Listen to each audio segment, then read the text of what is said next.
My name is Kiana Abrahams and I'm 23 years old. The accident occurred on June 16, 2009, and in that year I was still 13. On that day I didn't expect to get into a car crash.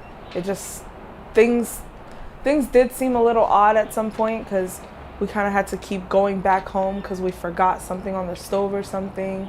And I think my mom forgot something at home as well, so we had to kind of go back and then go back onto the highway. So it kind of, things were a little odd that day.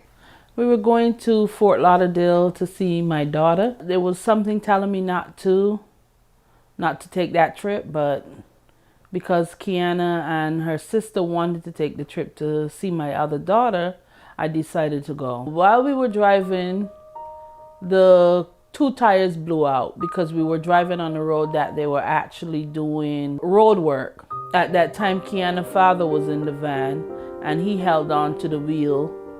And when he held on to the wheel, that's what started everything in motion. When the van was going out of control, I remember my mom telling me I was screaming madly. Like both me and my sister were going crazy in the back, just screaming, scared for our lives.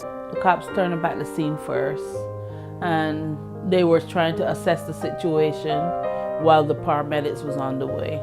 Kiana and her sister was in such a dangerous situation, they had to have a helicopter to fly them to the children's hospital.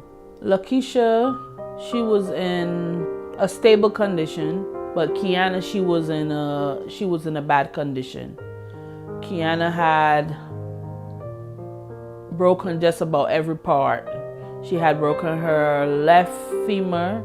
She had to have a rod in place and screws. They had to rebuild her pelvis because her pelvis was smashed.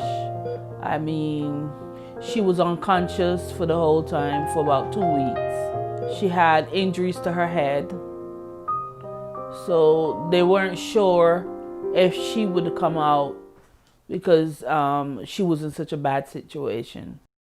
When I first woke up, I said, "Where's the food? Are they feeding me?" And of course, everybody, including my sister, was really shocked. My external fixator that was just the craziest part of this whole thing. It was like having something that sharp just always in you, and you can't like walk. It's what forced me to have to stay in a wheelchair for like 12 weeks. So after leaving the regular hospital, the children's hospital, I went to rehab like a city away from where I was. Basically, there was a teen room where all the teens would go and I guess hang out, and that's where I got to do art, and like I got to like draw, color. They also had to teach me all the stuff that I would need to know when I get out of there. So they had to teach me how to be on the bed and use like this wooden board. It was a smooth board.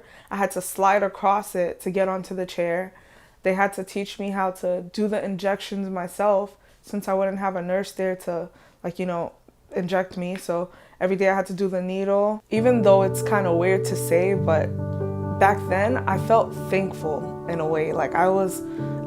I felt like if anyone else in my family that was a part of the accident, like my mom or my sister, if they were injured the way I was, I don't know how I wouldn't have been able to treat them or how I could handle it. The accident opened my eyes and it forced me to do what I was always afraid to do, which is come out of my shell and do the things that I didn't do before. Talk to a random stranger, make friends easier, challenge myself with art, work extra hard to earn the grades that I wanted to earn, just do everything I wanted to do. The accident helped me, and I feel like without it, I probably would have been still stuck in that same bubble of not moving forward.